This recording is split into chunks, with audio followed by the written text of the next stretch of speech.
दिल्लीनि जन्तर मन्तरनि हाबाफारिया जोबनायनि उनाव जोङो बयबो मोजाङै मोजां जोंनि जिल्ला मिरु दखरा आरो जोंनि सोमावसारग्रा बिथांमोना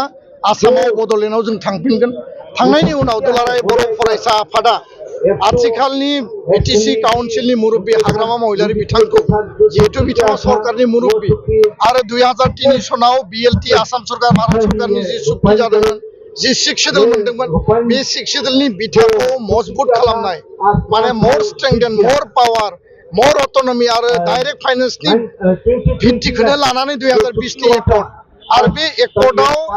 जि खोथा बाथ्रा लिरनाय दङ बेयो जानाय लोगो लोगो आथिखालाव काउन्सिला जि माने सरकार सालायबाय थादों बिथांमोना डाइरेक्ट भारत सरकारनिफ्राय पुंजि मोनगोन फाइनेन्स मोनगोन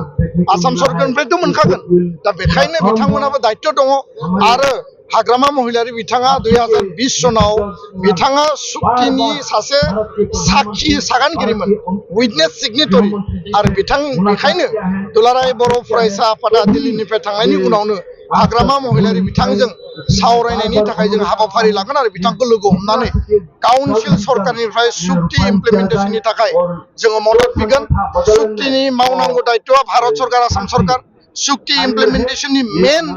जाय माने इन्स्टिट्यूशन आरो गभर्नेन्सआ जाहैबाय भारत सरकार आसाम सरकार आरो बेखौ मदद होनांगौआ जाबाय बिटिसि सरकार आरो बेखायनो हाग्रामा महिलारि बिथांखौ जों लोगो हमगोन नोंथांमोना गोब्राब नाजासेयावबो जेरावबो जाफुंसारनो हायाखै नामा जानांदों नामा गुबुन गुबुन रोखोमनि जेंनाजों मोगा-मोगि जुदि जेरावबो जाफुंसाराखैब्ला आरो बायदि जेंनाजों मोगा-मोगि जानांदों अब्ला बेफोरनिफ्राय जेंना बोस्रांनायनि राहाखौ लादो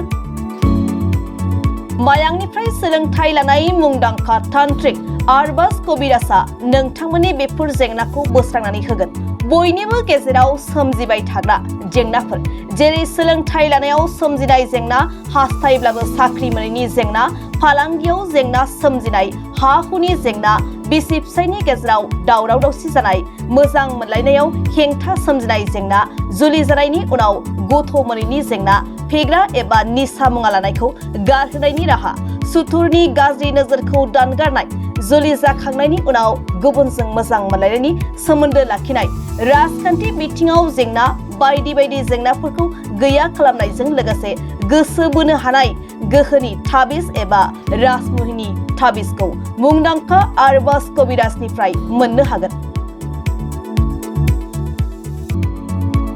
अब्ला मानोथो गोबाव खालामनो नोंथांनि जेंनाखौ गैया खालामनो थाखाय 7908887945 मबाइल नम्बराव फोनांजाब खालामदो आरो आरबाज कबिराजनिफ्राय सुबुरुन लादो।